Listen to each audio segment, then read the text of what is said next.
Друзья мои, ну что, поплакали в прошлом ролике над алой юбкой и косоруким палачом? А теперь вытираем слезы, потому что сегодня у нас самый настоящий эксклюзив. Пока большая история гремела пушками, судьи в Лондоне подписывали приговор, а Мария Стюарт уверенно плыла к своей плахе. За кулисами этого шотландского дурдома оставалась целая толпа персонажей, людей, чьи жизни шотландская королева переехала своим дебильным катком, даже не заметив. И сегодня мы исправим эту несправедливость. Мы не будем двигать полки и разбирать геополитику. Мы заглянем в замочную скважину истории и узнаем, что стало с теми, о ком молчат учебники. И первой в наш шпионский эксклюзив залетает легендарная банда шотландской королевы 4 Марии. Для тех, кто позабыл или не смотрел наш прошлый ролик, напомню, эту великолепную четверку нашла для своей маленькой дочки ее грозная и умная мать Мария де Гиз. И это был не просто кружок для девичьих посиделок в игры. Нет, это была гениальная, чисто шпионская дымовая завеса. План Марии де Гиз был фантастически хитрым. Девочки росли вместе, воспитывались одинаково, говорили на одних языках и, главное, на всех официальных приемах их одевали в абсолютно одинаковое роскошное платье. Если бы какой-то дерзкий шпион пробрался во дворец с мешком, чтобы украсть шотландскую королеву, он бы просто впал в ступор. А кого хватать-то? Все девочки Марии, все одеты как принцессы. Попробую угадай, кто здесь настоящая. А теперь давайте я вам еще раз по именам перечислю этих девочек, чтобы вы их ни с кем не перепутали. Мария Флеминг, Мария Сеттон, Мария Биттон, Мария Ливингстон. Все они 4 Марии, которые разделили со своей королевой и роскошь Парижа, и весь последующий шотландский дурдом. Но прежде чем мы начнем, давайте я вам расскажу одну маленькую деталь. Когда они были совсем молоденькими, они дали друг другу клятву. Ни одна из них не устроит своего личного счастья и не выйдет замуж, пока их королева Мария Стюарт не будет абсолютно счастлива. Все так мило, благородно, романтично, казалось бы, да? Но, как вы знаете, Мария свое счастье устраивала уж слишком долго и специфически. Первый раз, ладно, там был французский дофин, Франциск, все понятно, но он быстро умер. Счастье, как говорится, не получилось. Второй раз, помните, только-только все началось с Дарнли, но потом быстро выяснилось, что он алкоголик и психопат, опять мимо. А 4 Марии сидела около нее, замуж не выходила, подруга королевы ведь несчастлива, надо ждать. И вот, первой из всей банды сдалась Мария Флеминг. Извините за выражение, но на тот момент ей стукнуло уже 24 года. Старая дева. Поезд уже уходил с перрона. И к тому же Мария Флеминг была не просто фрейлиной, она была внучкой короля Якова IV. Да, от незаконнорожденной дочери, но все-таки королевской кузиной. Может, именно поэтому ей первой все это надоело. Но сколько можно ждать, пока Мария Стюарт обретет покой? Так можно и до 60 лет просидеть у разбитого корыта. И Мария Флеминг правильно рассудила, хватит, и вышла замуж самая первая. Причем вышла замуж, друзья мои, за человека, которого сама Мария Стюарт терпеть не могла. Представьте себе этот девичий скандал. Не буду путать вас с сложными придворными интригами, их и так много в нашей истории. Скажу лишь одно. Мария Флеминг покинула банду первой и ушла строить свою личную жизнь. И поначалу все у нее было прекрасно. Счастье, богатство, роскошные замки, муж при огромной власти. Она успела родить 2 детей, мальчика и девочку. Но вы же помните, что в Шотландии спокойно тогда в принципе не было. То войны, то восстания лордов, то королей свергают. В общем, вся эта кошмарная карусель. И итог для мужа нашей Марии Флеминг оказался печален. Во время очередной заварушки его арестовали новые власти, и он, не дожидаясь плахи, покончил с собой прямо в тюремной камере. И молодая 30-летняя женщина остается одна. И остается, я вам скажу, далеко не в лучших условиях.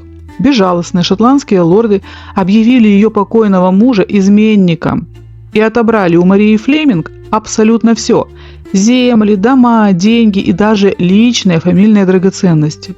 В итоге королевская кузина оказалась на улице с 2 маленькими детьми на руках, буквально без гроша в кармане.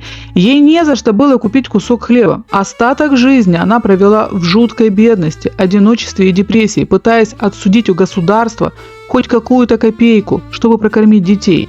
Мария Флеминг умерла примерно в возрасте 40 лет, разбитая горем и нищетой. Наша главная героиня Мария Стюарт ее чуть-чуть пережила. Флеминг ушла из жизни немного раньше, чем ее королева взошла на английский эшафот. Вот так, спокойно и грустно, закончилась история первой Марии из легендарной четверки. Вторая наша героиня – Мария Сеттон. И если вы думаете, что вся банда разбежалась, так как только запахло жареным, то Сеттон докажет вам обратное. Эта девочка восприняла детскую клятву не как романтическую глупость, а как дело всей своей жизни. Она была ярой фанатичной католичкой, и ее преданность королеве была абсолютной. Когда в Шотландии начался кошмар, Дарнли взорвали, а Марию Стюарт заперли в замке, Мария Сеттон не осталась в стороне. Помните, как наша королева бежала из тюрьмы? Так вот, чтобы этот побег вообще состоялся, Мария Сеттон осталась в ее комнате и несколько часов притворялась королевой, вышивая у окна, спиной к двери, чтобы стража ничего не заподозрила. Представляете, как она рисковала? Если бы обман раскрылся раньше времени, ее могли просто прирезать на месте. Но самое удивительное случилось потом, когда Мария Стюарт проиграла и бежала в Англию, в ту самую золотую клетку. Елизавета Тюдор разрешила ей взять с собой лишь несколько самых преданных слуг. И Мария Сеттон, бросив свою богатую семью, родной дом и все перспективы выйти замуж, собирает чемоданы и уезжает вместе с королевой в Англию. Она просидела с Марией Стюарт долгих 15 лет. Мария Сеттон была ее парикмахером, ее компаньонкой, ее швеей и ее лучшим другом. И именно Сеттон укладывала те самые роскошные каштановые парики, которые королева меняла каждый день. Но английская сырость и постоянный стресс не щадят никого. За 15 лет Сеттон полностью подорвала свое здоровье. От вечного вышивания при свечах в полумраке она почти ослепла, а от жуткого английского климата ее скрутил ревматизм, такой, что она с трудом могла двигаться. Ей было около 40 лет, и она превратилась уже в больную, уставшую женщину. У нее никого не было, ни мужа, ни детей. Вся ее молодость, вся красота были перенесены в жертву Марии Стюарт. В 1583 году, когда до казни оставалось еще 4 года, Мария Сеттон поняла, что просто физически умирает в этой тюрьме. Сама королева, плача, благословила ее и отпустила.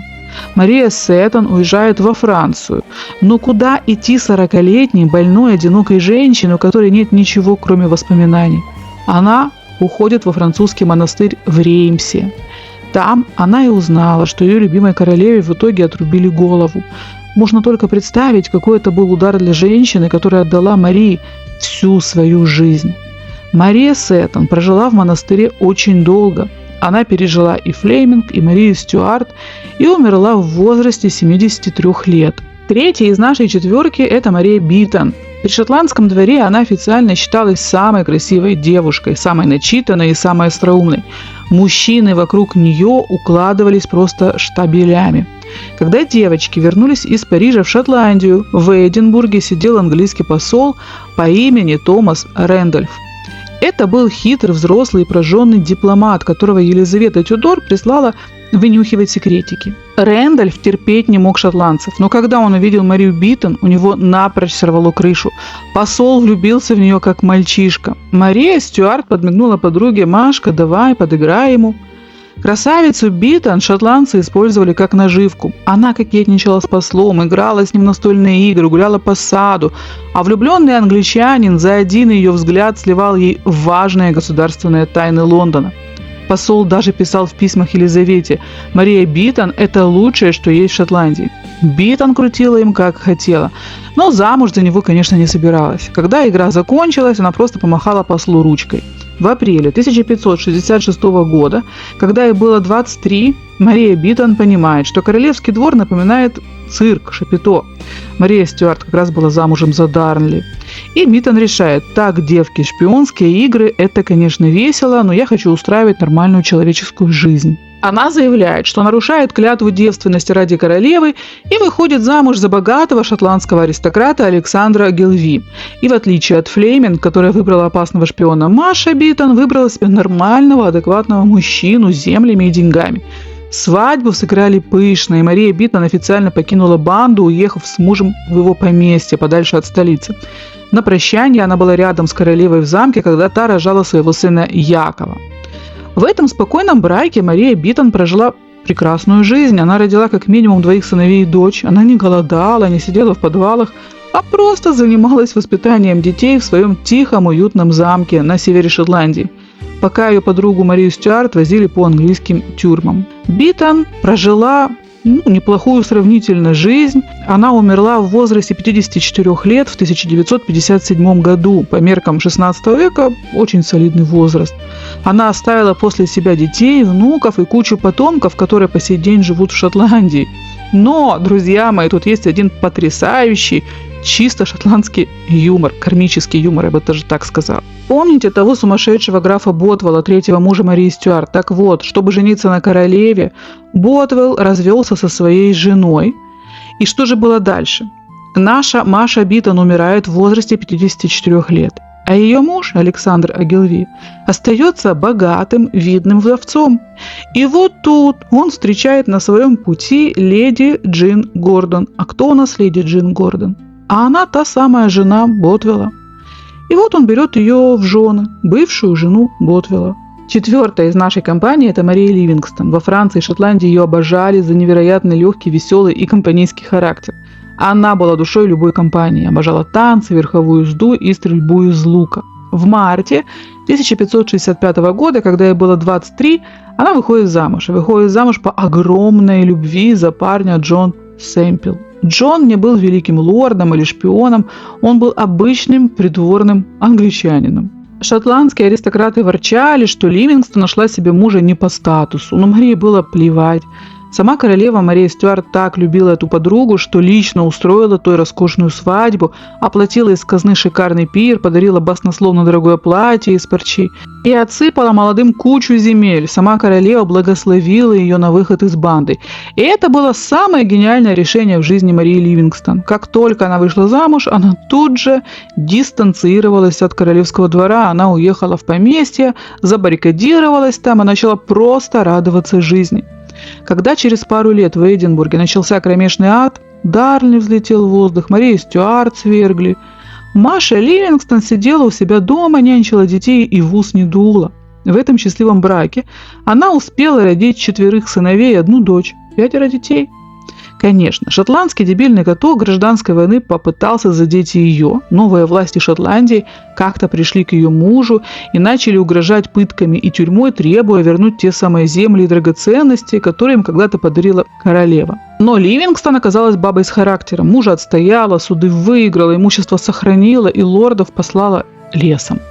Ее любимый муж Джон умер в 1579 году, и Мария осталась богатой и уважаемой вдовой в окружении любящих детей. Пока ее королева Мария Стюарт чахла от ревматизма в английской сырости, наша веселая Ливингстон нянчила внуков, жила спокойную сытую жизнь, но умерла в 1585 году в возрасте около 43 лет, всего за 2 года до того, как Марии Стюарт отрубили голову. Она ушла тихо в своей постели, оставив после себя огромное потомство, которое до сих пор носит фамилию Сэмпл и живет в Шотландии. Друзья мои, а теперь пристегните ремни, потому что мы переходим к персонажу, которого мы вообще не включали в нашу основную историю. Но сейчас я вам о нем по вашим просьбам все-таки расскажу. Встречайте, французский поэт, романтик и по совместительству абсолютно сказочный дуралей по имени Пьер де Шастиляр. Я, честно говоря, пока в его похождениях разобралась, сама чуть не запуталась. Поэтому давайте я вам перескажу все простым человеческим языком, как красивую, сочную сплетню, и сильно затягивать не буду. Итак, жил-был в Париже молодой симпатичный поэт Шастиляр. Он безумно влюбился в Марию Стюарт, когда та была еще королевой Франции. Он строчил ей пылкие стихи, вздыхал под окнами. А наша Маша, которая обожала внимание, поэзию и комплименты, благосклонно эти стихи принимала, томно улыбалась ему и всячески кокетничала, в своем репертуаре, поматросить и бросить. Когда Франциск умер, муж Марии в смысле, Мария уехала обратно в Шотландию, а Шастиляр не выдержал разлуки, бросил все, собрал чемоданы и поехал за ней в Эдинбург. Мария Стюарт, увидев своего парижского обожателя, обрадовалась. «О, живой поэт приехал, будет кому мне баллады петь». Она снова приблизила его к себе, шептала ему всякие милые глупости, дарила дорогие подарки и совершенно не подумала своей царственной головой, что это все выглядит со стороны так себе. И главное, не подумала, что творится в голове у этого бедного поэта. А у Шастеляра от королевских улыбок окончательно сорвало кукуху. Парень решил, что Мария в него смертельно влюблена и просто ждет, когда он проявит инициативу, мужскую инициативу. И вот в один прекрасный вечер поэт решает провернуть то, что он задумал. И все ради любви. Он тайно пробирается в королевский покой, прячется под кроватью Марии Стюарт. План, был надежный, то есть, по его мнению, королева сейчас придет спать, а он вылезет из-под кровати, прочитает ей стихи, и они, конечно же, сольются в экстазе. Но вместо экстаза случился грандиозный шухер. Перед тем, как королева зашла в спальню, комнату, согласно протоколу, заглянула проверить дворцовая стража. Гвардейцы заглядывают под кровать, а там поэт со свитком стихов наперевес. Шок, крики, никакого экстаза, как вы понимаете. В общем, Шастеляра вяжут под белые рученьки и выкидывают вон. Мария Стюарт, когда ей об этом доложили, решает замять скандал и просто приказывает поэту немедленно убираться из Шотландии обратно в Париж. Но Шастеляр-то у нас безнадежный романтик. Вместо того, чтобы перекреститься, прыгнуть на корабль и радоваться, что остался жив, он через пару дней снова тайно пробирается во дворец. На этот раз он прячется в королевской гардеробной комнате, где Мария переодевалась. И когда Мария заходит туда, этот дуралей выскакивает из шкафа с криками о вечной любви. Мария Стюарт, конечно же, испугалась до смерти. Кругом шотландские лорды, которые и так обвиняют ее во всех смертных грехах. А тут у нее из шкафа посреди ночи вываливается французский поэт. По дворцу мгновенно поползли грязные сплетни. И чтобы спасти свою репутацию, Мария включает режим жестокой правительницы. Она кричит страже: «В кандалы его и на плаху». Суд был недолгим. Парня приговорили к смертной казни за покушение на честь королевы. И вот тут, друзья мои, финал этой сплетни. И финал достоин Шекспира. В феврале 1563 года Шастеляра выводит на эшафот на центральной площади Эдинбурга. И вместо того, чтобы по-человечески молиться перед смертью или просить пощады, этот ненормальный француз поворачивается в сторону королевского дворца и читает вслух стихи. Громко кричит на всю площадь свои последние слова: «О, жестокая королева!», после чего ему отрубают голову.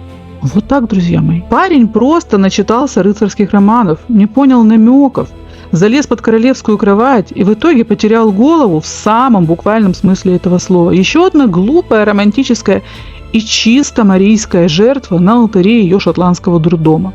Друзья мои, а теперь переходим к самому токсичному персонажу нашей шотландской саги. Встречайте, третий и, слава богу, последний муж Марии Стюарт, граф Джеймс Ботвилл. Тот самый сумасшедший горец и брутальный пират, ради которого Маша разрушила свою жизнь, репутацию и, как мы помним, помогла отправить на воздух своего второго мужа Дарнли. В нашей основной истории он красиво и пафосно ускакал в туманный шотландский закат, бросив Марию расхлебывать кашу перед восставшими лордами. А вот что с ним случилось дальше, об этом учебники пишут скучно, а мы с вами сейчас посплетничаем по-человечески. Поверьте, там включилась такая мгновенная карма, что ни в сказке сказать, ни пером описать. Итак, ускакал наш Ботвилл из Шотландии. На родине его объявили вне закона, и он решил вспомнить молодость. Нанял корабли и поплыл пиратствовать в Северное море. Но горец он и в Африке горец, и в Северном море горец. Морской волк из него вышел так себе. А в итоге его корабли попали в жуткий шторм, их прибило к берегам Норвегии, где Ботвилла тепленьким взяли местные датские власти. Да, Норвегия тогда принадлежала Дании. И вот тут, друзья мои, начинается чистый анекдот. Ботвилла привозят во дворец королю Дании. Наш граф расправляет плечи, поднимает брови и заявляет: «Вы не имеете права меня держать, я законный муж королевы Шотландии». Датский король Фредерик II почесал затылок и подумал: ого, какой ценный заложник. Елизавета Английская за его голову кучу денег даст, да и шотландские лорды тоже. Король решает Ботвилла припрятать до лучших времен. Но тут в датский суд прибегает разгневанная женщина, Оказалось, что много лет назад, еще до Марии Стюарт, наш Ботвелл умудрился жениться в Париже на знатной норвежской даме по имени Анна Тронсен. Он забрал ее приданное, пообещал любить до гроба, а потом просто бросил без гроша и уехал. И надо же было такому случиться, что Анна нашла его именно в Дании. Она подала на него в суд за двоеженство, обман и растрату ее денег. Ботвеллу пришлось отдать ей последние копейки, чтобы она просто забрала заявление. Вот вам и грозный шотландский матч.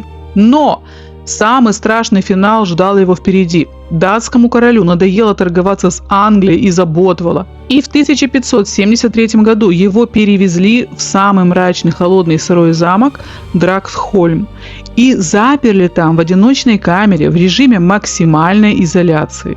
Более того, условия там были такие, что наши пивные бочки Марии Стюарт покажутся вам пятизвездочным курортом. Ботвелла, этого сильного горца, который привык скакать на конях по горам, приковали тяжелой железной цепью к каменному столбу прямо посреди камеры. Причем цепь была сделана такой длины, чтобы он не мог даже полностью лечь на пол, только сидеть или стоять на коленях. В этой кромешной темноте, в жуткой сырости, в грязи, в собственных нечистотах этот граф провел долгих 5 лет. Парень, который когда-то крутил шотландской короной и спал в королевской постели, буквально заживо гнил у этого каменного столба. От такого ужаса он полностью лишился человеческого облика, сошел с ума и превратился в безумное кричащее животное. В апреле 1578 года граф Ботвелл наконец-то умер в этой камере в страшных мучениях. Ему было всего-то 43 года. Почти столько же, сколько было Марии, когда она взошла на плаху. Карма отработала по нему на все 100. К слову, его тело забальзамировали, и его мумия под стеклом лежала до конца 20 века. Каждый желающий мог прийти и посмотреть, что остается от великих шотландских диктаторов. И работал он мумией до середины 70-х годов прошлого века. И вот то, друзья мои, общественность наконец-то взбунтовалась. Датчане начали писать гневные письма в Министерство культуры. Слушайте, но это уже какой-то позор, это не по-христиански. Человек 4 века лежит как экспонат в зоопарке. Над мужем Марии Стюарт буквально издевается. К тому же от постоянного контакта с воздухом и фотоспышек мумия начала стремительно разрушаться. В итоге в дело вмешалась сама королева Дании, Маргрета II.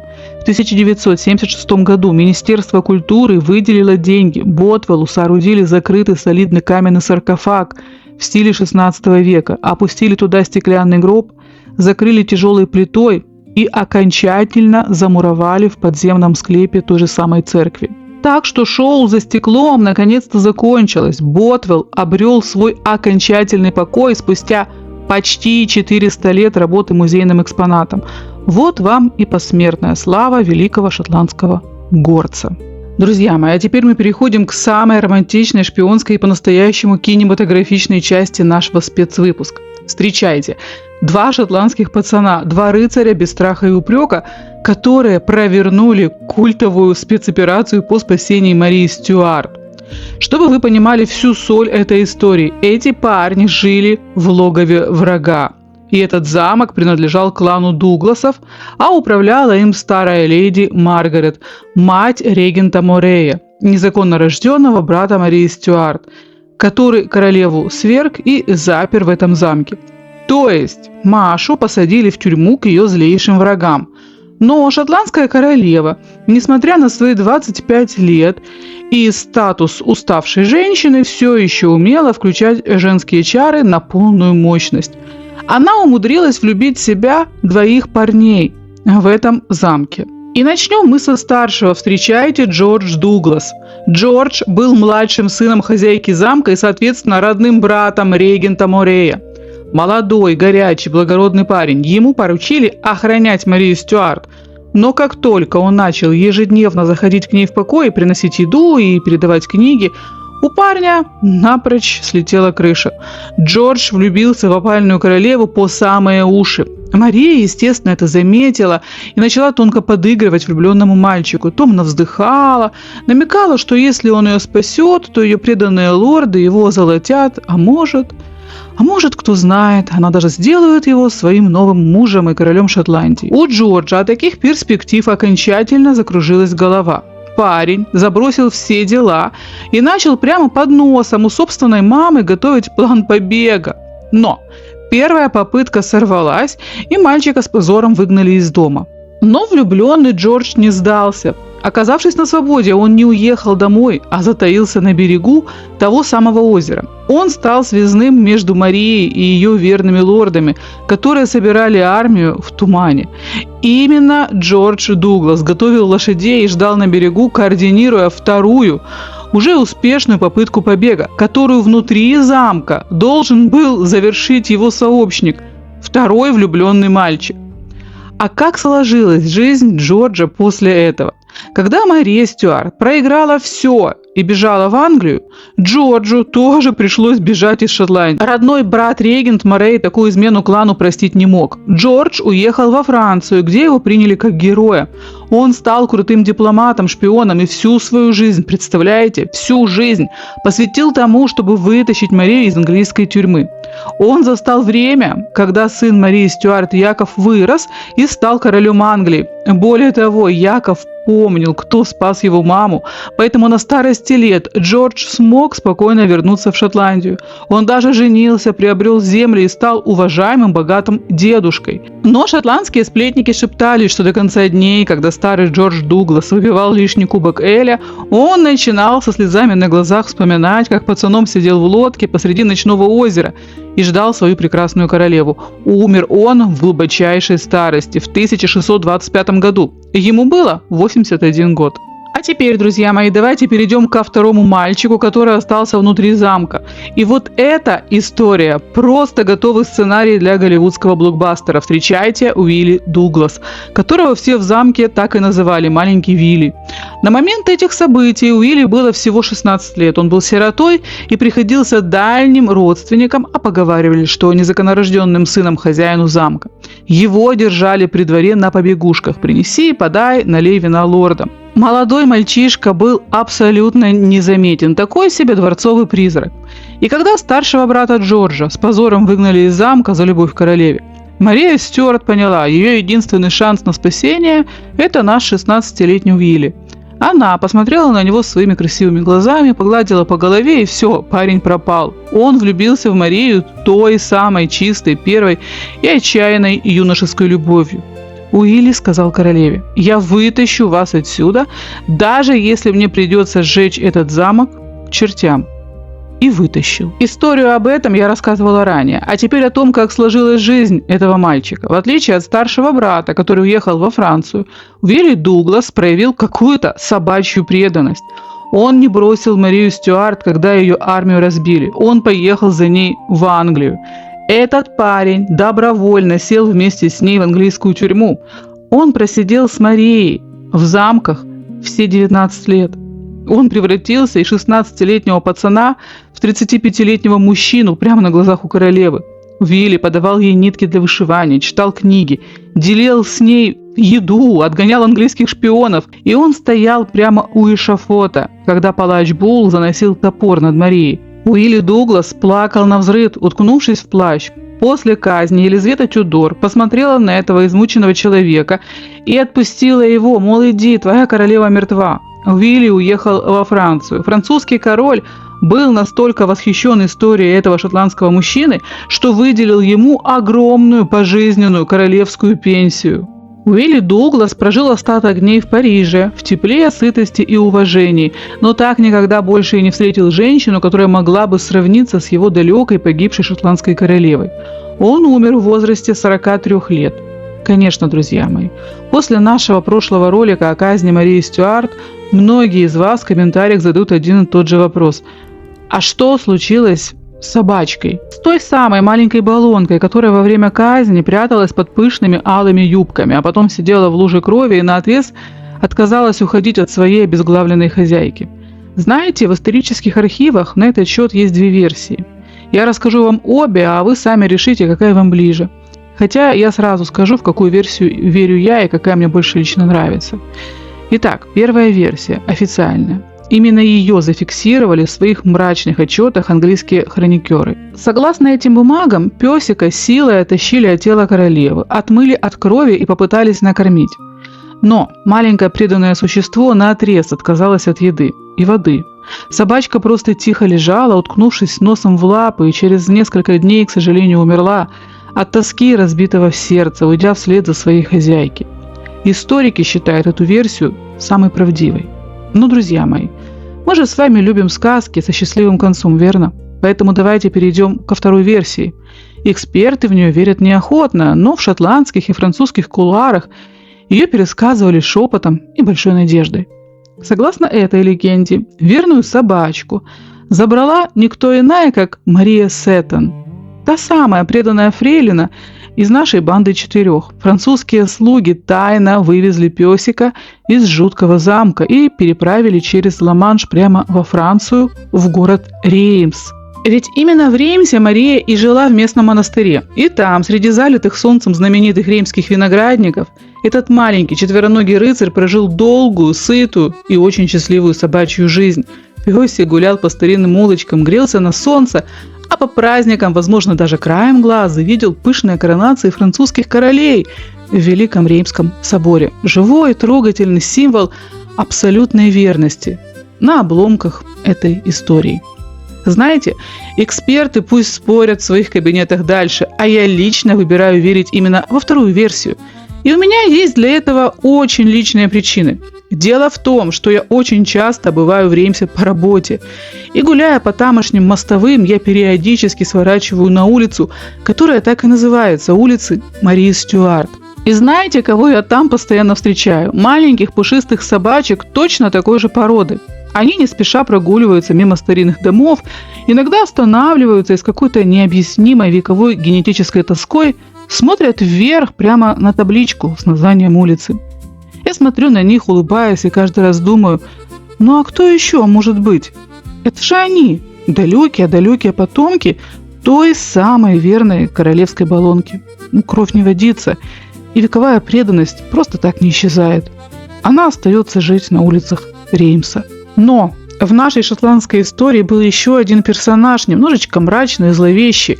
Хотя, если разобраться по-человечески, в чем он виноват? Да ни в чем. Мужчина просто приехал выполнять свою работу. Куда без него?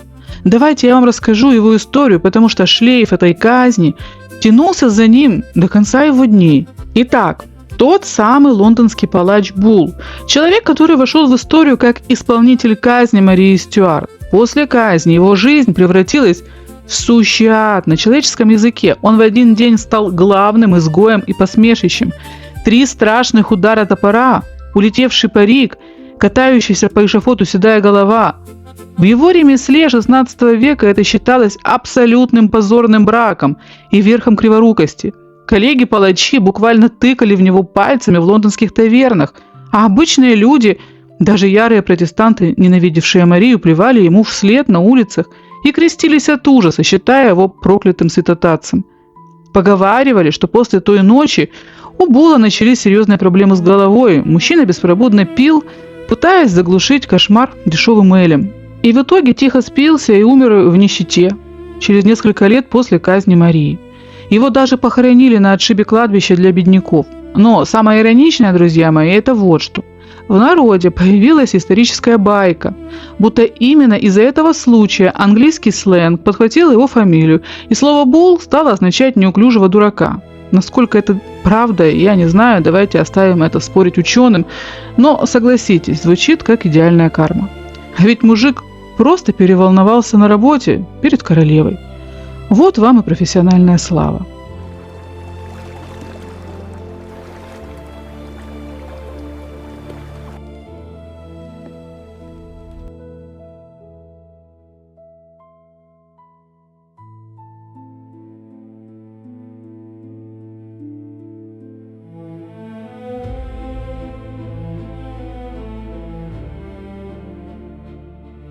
Ну что, друзья мои, вот теперь мы точно перемыли косточки абсолютно всем героям, которые остались за кадром этой грандиозной шотландской драмы. Солнце на нашей исторической скамейке уже окончательно клонится к закату, Так что пора нам стряхивать пыль с юбок, забирать свои чашки и потихоньку расходиться. Но вы далеко не убегайте. Обязательно пишите в комментариях, чья судьба за кадром вас сегодня удивила больше всего. Ставьте лайки и подписывайтесь. Приходите еще на нашу скамеечку. Мы расстаемся совсем ненадолго. Сплетен, тайн и дворцовых заговоров у нас впереди еще очень и очень много. Всем пока и до скорой встречи.